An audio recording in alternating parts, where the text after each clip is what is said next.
السلام علیکم، how are you my YouTube family. امید ہے کہ آپ سب ٹھیک ٹھاک ہوں گے۔ آج ہم اردو کا ایسے کر رہے ہیں ماں باپ کے ساتھ سلوک۔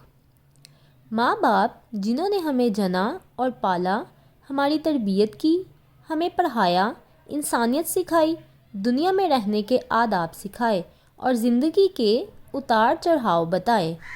اللہ تعالیٰ کا حکم ہے اور والدین کے ساتھ اچھا برتاؤ کرو۔ اس کو آپ نے انورٹڈ کوماز میں لکھنا ہے یا انڈر لائن کر دینا ہے، اسے آپ کا ایسے پیارا لگے گا۔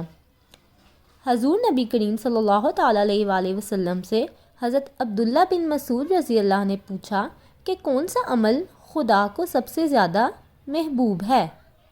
آپ صلی اللہ تعالیٰ علیہ وآلہ وسلم نے فرمایا، وہ نماز جو وقت پر پڑھی جائے۔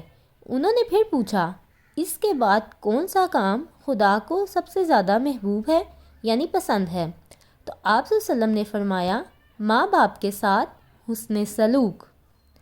ایک موقع پر حضور اکرم صلی اللہ تعالیٰ علیہ وآلہ وسلم نے فرمایا، ماں باپ ہی تمہاری جنت ہے اور ماں باپ ہی دوزخ۔ ایک موقع پر حضور صلی اللہ تعالیٰ علیہ وآلہ وسلم نے فرمایا، جو آدمی یہ چاہتا ہے کہ اس کی عمر دراز ہو اور اس کی روزی میں کشادگی ہو، اس کو چاہیے کہ اپنے ماں باپ کے ساتھ بھلائی کرے۔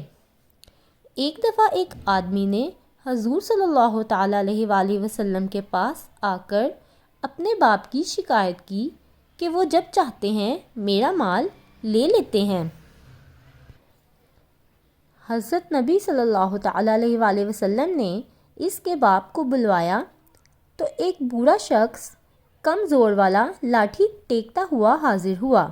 آپ صلی اللہ علیہ وسلم نے اس سے پوچھا تو اس نے کہنا شروع کیا، اللہ کے رسول صلی اللہ تعالیٰ علیہ وآلہ وسلم، ایک زمانہ تھا جب یہ کمزور اور بے بس تھا اور مجھ میں طاقت تھی، میں مالدار تھا اور یہ خالی ہاتھ تھا۔ میں نے کبھی اس کو اپنی چیز لینے سے منع نہیں کیا تھا۔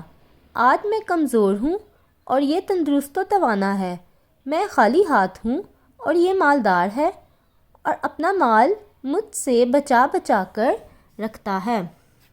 بوڑھے کی باتیں سن کر حضور صلی اللہ تعالیٰ علیہ وسلم رو پڑے اور اس آدمی سے مخاطب ہو کر فرمایا، تو اور تیرا مال تیرے باپ کا ہے۔ اللہ تعالیٰ نے قرآن مجید میں فرمایا، اگر ماں باپ بوڑھے ہو جائیں تو انہیں اف تک نہ کہو۔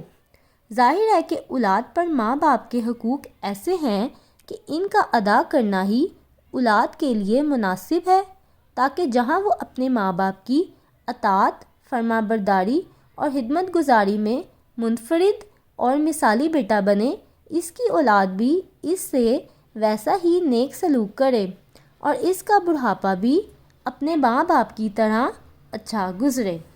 امید ہے آپ کو میری ویڈیو اچھی لگی ہوگی۔ اگر اچھی لگی ہے تو اسے لائک اور شیئر کر دیں اور میرے چینل کو سبسکرائب کر دیں۔ نیکسٹ ویڈیو میں ملاقات ہوگی، تب تک کے لیے اللہ حافظ۔